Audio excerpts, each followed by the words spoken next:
మంచిది ప్రియులారా.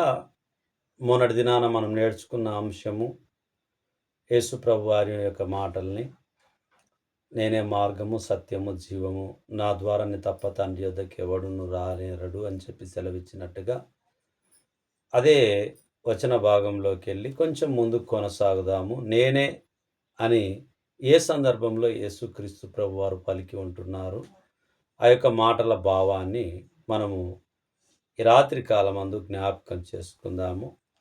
ప్రకటన గ్రంథము 22వ అధ్యాయము 13వ వచనాన్ని చూద్దాం. ప్రకటన గ్రంథము 22:13.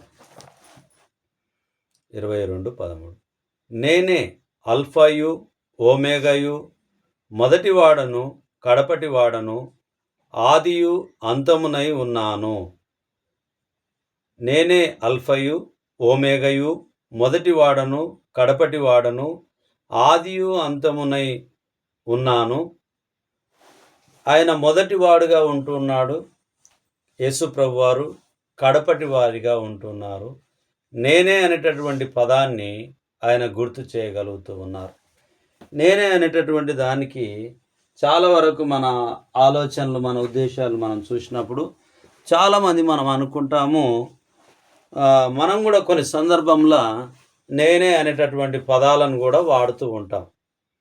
కానీ యేసు ప్రభు వారు పలికేటటువంటి మాటలు వేరు, మనం పలికేటటువంటి మాటలు వేరు. యేసు ప్రభు వారి యొక్క ఉద్దేశాలు వేరు, మన ఉద్దేశాలు వేరు. యేసు ప్రభు వారు పరలోక సంబంధమైనటువంటి మాటల్ని మాట్లాడతాడు ఆయన.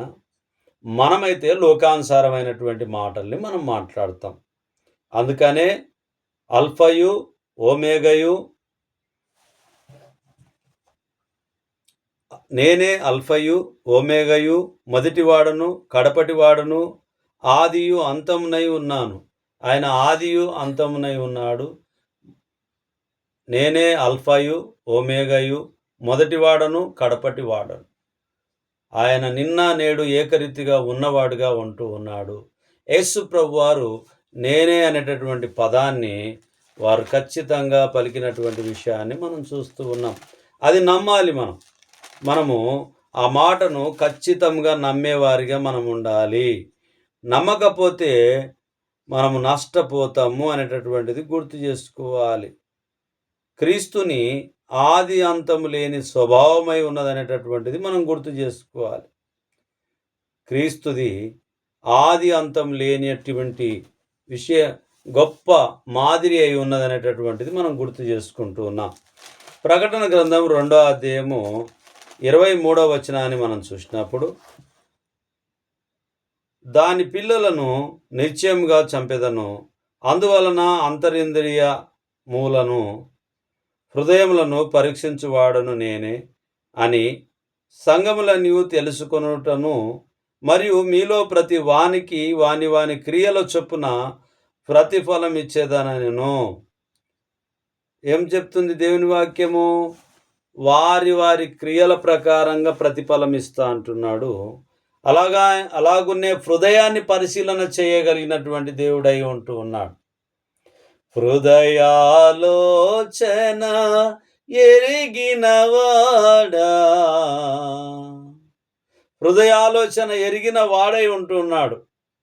ఆయన మహోన్నతుడై ఉంటున్నాడు, గొప్పవాడై ఉంటున్నాడు, తగ్గింపు స్వభావం కలిగిన వాడై ఉంటున్నాడు, ఆది అయి ఉన్నవాడు, అంతమై ఉన్నాడు. నేనే అల్ఫయు ఓమేగయు అని చెప్పి సెలవిస్తూ ఉంటూ ఉన్నాడు. అవును ప్రియమైనటువంటి సహోదరి సహోదరులారా, క్రీస్తు నందు విశ్వాసం ఉంచడము, క్రీస్తుతో జర్నీ చేయడమే మన జీవితానికి ప్రాముఖ్యమైనటువంటి విషయం అని చెప్పి దేవుని వాక్యం మనకు గుర్తు చేయబడుతున్నది. అలాగునే యోహాను సువార్త 8వ అధ్యాయము 24 నుంచి కొన్ని వచనాలని మనం చూద్దాం. యోహాను సువార్త 8వ అధ్యాయం 24 నుంచి కొన్ని వచనాలని మనం చూద్దాం. కాగా మీ పాపంలోనే ఉండి మీరు చనిపోవుదురని మీతో చెప్పి తిని, నేను ఆయననని మీరు విశ్వసించిన ఎడల మీరు మీ పాపంలో ఉండి చనిపోవుదురని వారితో చెప్పెను. కాబట్టి వారు నీవెవరని ఆయనను అడగగా, యేసు వారితో, మొదటి నుండి నేను మీతో ఎవడనని చెప్పుచుంటినో వాడనే మిమ్మును గురించి చెప్పుటకును తీర్పు తీర్చుటకును చాలా సంగతులు నాకు కలవు గాని నన్ను పంపినవాడు సత్యవంతుడు. నేను ఆయన యొద్ద వినిన సంగతులే లోకమునకు బోధించుచున్నానని చెప్పాను. తండ్రిని గురించి తమతో ఆయన చెప్పెనని వారు గ్రహింపక పోయిరి. కావున యేసు, మీరు మనుష్య కుమారుని పైకెత్తునప్పుడు నేనే ఆయనననియు నా అంతట నేనేమియూ చేయక తండ్రి నాకు నేర్పినట్టు ఈ సంగతులు మాట్లాడుచున్నానని మీరు గ్రహించెదరు. నన్ను పంపినవాడు నాకు తోడై ఉన్నాడు. ఆయనకిష్టమైన కార్యం నేను ఎల్లప్పుడూ చేయుదును గనక ఆయన నన్ను ఒంటరిగా విడిచిపెట్టలేదని చెప్పాను. ఆయన ఈ సంగతులు మాట్లాడుచుండగా అనేకులు ఆయన యందు విశ్వాసముంచిరి.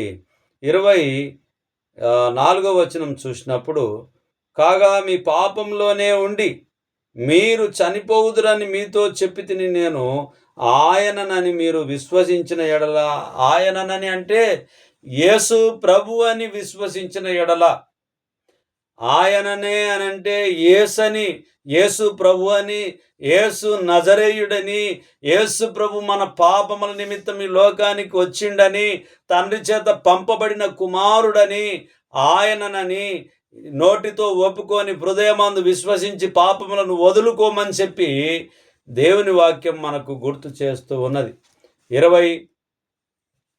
28వ వచనం చూసినప్పుడు, కావున యేసు, మీరు మనుష్య కుమారుని పైకెత్తినప్పుడు నేనే ఆయనననియు నా అంతట నేనేమియో చేయక తండ్రి నాకు నేర్పినట్టు ఈ సంగతులు మాట్లాడుచున్నానని మీరు ఎరుగుదురు, మీరు గ్రహించెదరు.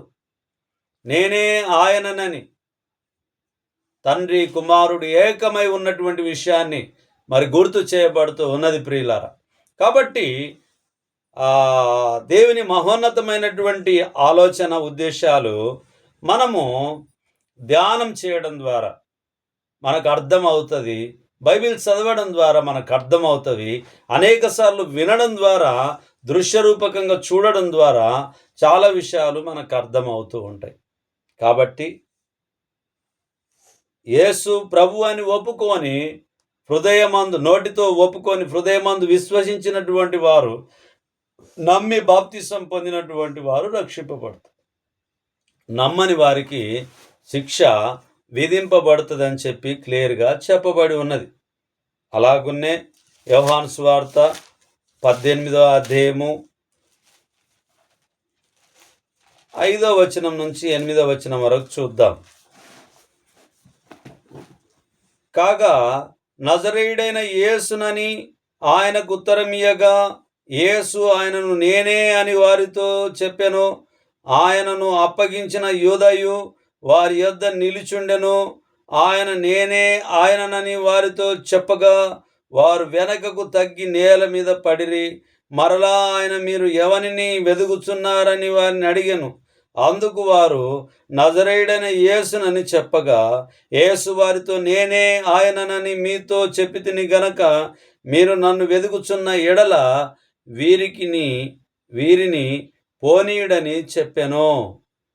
నీవు నాకు అనుగ్రహించిన వారిలో ఒకరినైనను నేను పోగొట్టుకొనలేదని ఆయన చెప్పిన మాట నెరవేరునట్లు ఇలాగూ చెప్పెను.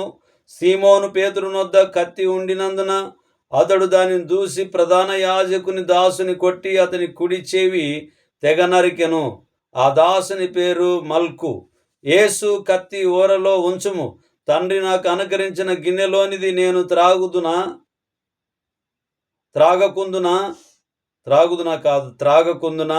అని పేతురుతో అనేను. ఇక్కడ మొదటి నుంచి కొన్ని వచనాలు చూద్దాం. యేసు ఈ మాటలు చెప్పి తన శిష్యులతో కూడా కేద్రోను వాగు దాటిపోయాను. అక్కడ ఒక తోట ఉండెను. దానిలోనికి ఆయన తన శిష్యులతో కూడా వెళ్ళెను. యేసు తన శిష్యులతో పలుమార్లు అక్కడికి వెళ్ళుచుండువాడు గనక ఆయనను అప్పగించు యూదాకును ఆ స్థలము తెలిసి ఉండెను. కావున యూదా సైనికులను, ప్రధాన యాజకులు, పరిసయ్యులు పంపిన భద్రతులను ఎంటబెట్టుకొని దివిటీలతోనూ దీపములతోనూ ఆయుధములతోనూ అక్కడికి వచ్చెను.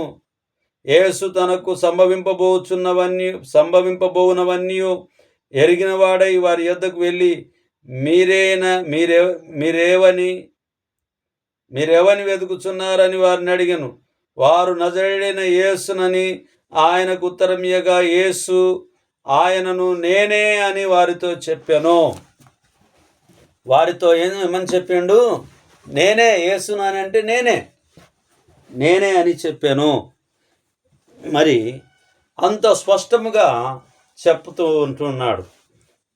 యూదా ఇస్కరియోతు పట్టిస్తాడనేటటువంటి విషయం తెలిసినటువంటి వారై ఉంటున్నారు యేసు ప్రభు వారు. అలాగునే తండ్రి చిత్తం నెరవేర్చడానికి లోకానికి వచ్చాననేటటువంటి విషయాన్ని ఆయన ఎరిగి ఉంటున్నాడు. అలాగునే మానవాళి పాపములు పరిశుద్ధ రక్తం ద్వారా చిందింపబడి వారిని పాప విమోచన క్రయధనము చెల్లించాలి అని చెప్పి నిర్ణయించుకొని వచ్చినటువంటి క్రీస్తై ఉంటున్నాడు అనేటటువంటిది ఆయనను మనం గ్రహించేటటువంటి వారిగా మనం ఉండాలి.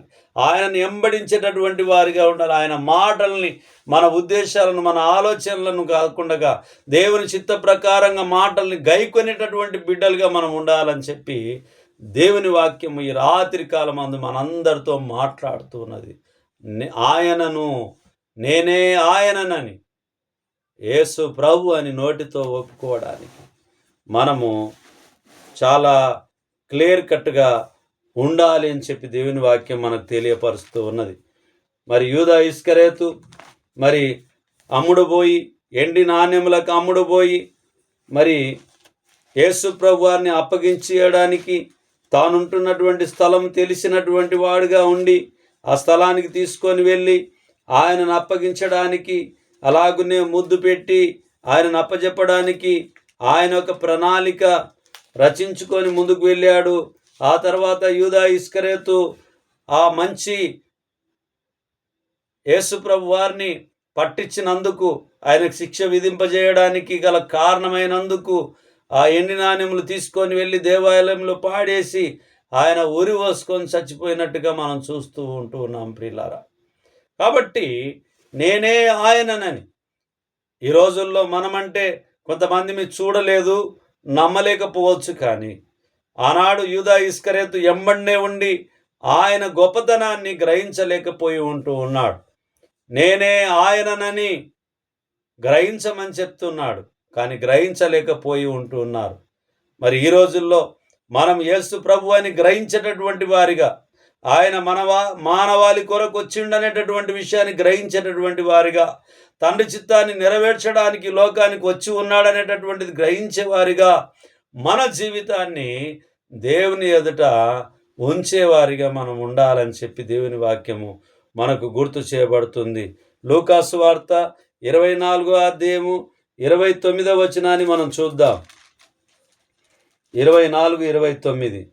వారు సాయంకాలం కావచ్చినది, ప్రొద్దు గురుంకినది, మాతో కూడా ఉండమని చెప్పి ఆయనను బలవంతం చేసిరి గనక ఆయన వారితో కూడా ఉండుటకు లోపలికి వెళ్ళెను.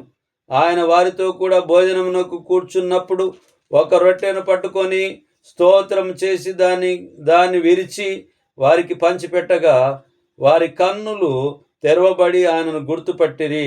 అంతటా ఆయన వారికి అదృశ్యుడాయెను. అప్పుడు వారు ఆయన త్రోవలో మనతో మాటలాడుచు లేఖనములను మనకు బోధపరుచుతున్నప్పుడు మన హృదయము మనలో మండుచుండలేదా అని ఒకరితో ఒకడు చెప్పుకొనిరి. ఆ గడియలోనే వారు లేచి యెరూషలేమునకు తిరిగి వెళ్ళగా 11 శిష్యులను వారితో కూడా ఉన్నవారును కూడి వచ్చి ప్రభువు నిజముగా లేచి సీమోనునకు కనబడెనని చెప్పుకొనుచుండిరి. వారిది విని త్రోవలో జరిగిన సంగతులు, ఆయన రొట్టె విరుచుట వలన తమకేలాగు తెలియబడినో అది తెలియజేసిరి. అవును ప్రియమైనటువంటి వారులారా, మానవులమైనటువంటి మనం చెప్పేటటువంటి మాటలు అబద్ధాలతో అంటుకట్టుకొని ఉంటుంది. కానీ దేవుని యొక్క కుమారుని యొక్క మాటలు నిజమైనటువంటి మాటలు, స్పష్టమైనటువంటి మాటలు, అబద్ధం లేనటువంటి మాటలు, సత్యమైనటువంటి మాటలు, నిత్యమైనటువంటి ఆని ముత్యాలై ఉన్నావనేటటువంటిది మనం గ్రహించాలి ప్రియులారా. ఎందుకనంటే ఆయన నేనే అని చెప్పుకోవడానికి తనకు అర్హత కలిగినటువంటి ఆయన ఇంటున్నాడు.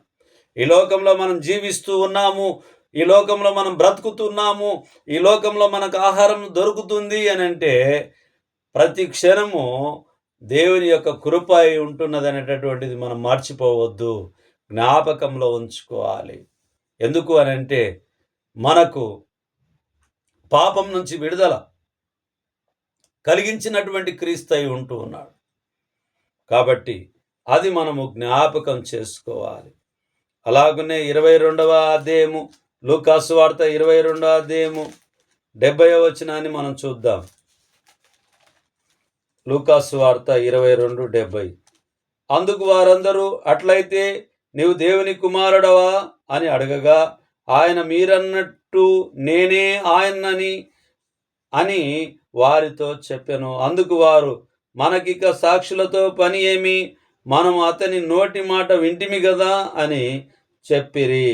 ఇది మనకు అర్థం కావాలంటే 66వ వచనం నుంచి మనం చదువుదాం. ఉదయం కాగానే ప్రజల పెద్దలను, ప్రధాన యాజకులను, శాస్త్రులను సభకూడి ఆయనను తమ మహాసభలోనికి తీసుకొని పోయి, నీవు క్రీస్తువైతే మాతో చెప్పుమనిరి.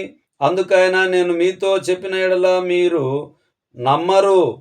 అదియుగాక నేను మిమ్మును అడిగిన ఎడల మీరు నాకు ఉత్తరము చెప్పరు.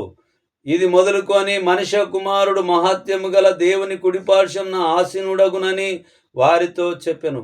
అందుకు వారందరూ, అట్లయితే నీవు దేవుని కుమారుడవా అని అడగగా, ఆయన మీరన్నట్టు నేనే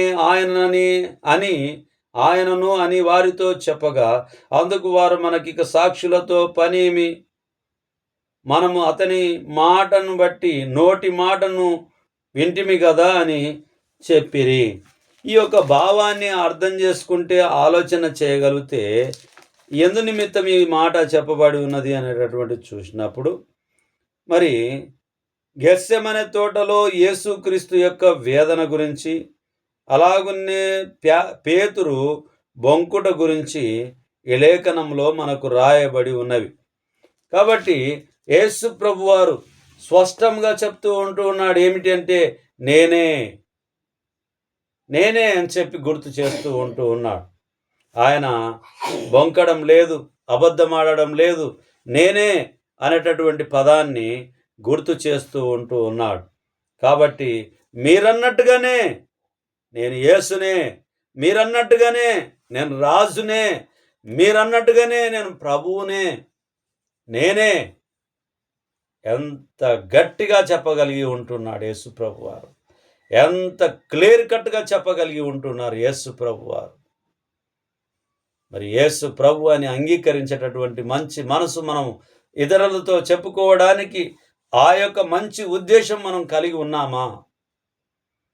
దేవుని బిడ్డలుగా, దేవుని కుమారులుగా, దేవుని కుమార్తెలుగా, దేవుని సొత్తైనటువంటి ప్రజలుగా ఉన్నటువంటి మనము యేసు ప్రభు వారి యొక్క గొప్పతనాన్ని మనం గ్రహించకపోతే మనకు నష్టం వాటిల్లుతుంది. ఆనాడు ఇశ్రాయేలీలు 40 రోజులు నడవాల్సినటువంటి ప్రయాణాన్ని 40 సంవత్సరాలు నడిపించిండు వాళ్ళకు అర్థం కావడానికి. కాబట్టి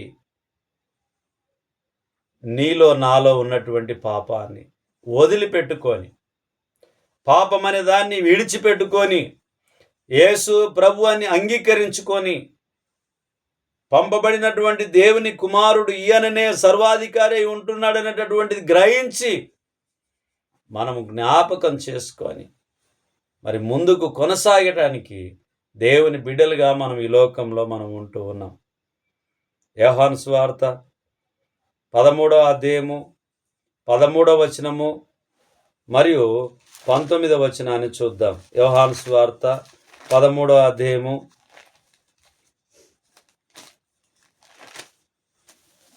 13వ వచనం 13.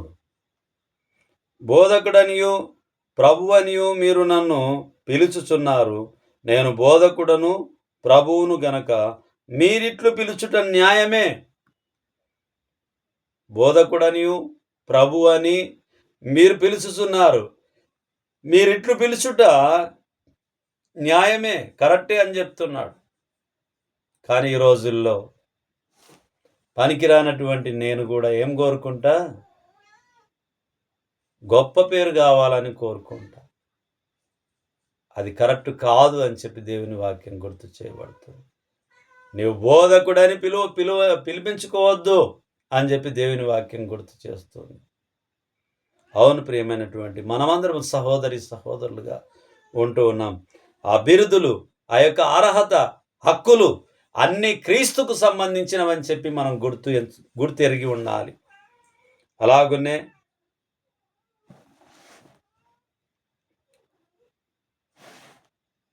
13 నుంచి కంటిన్యూ చదువుకుందాం ప్రియులారా. 12 నుంచి చదువుకుందాం.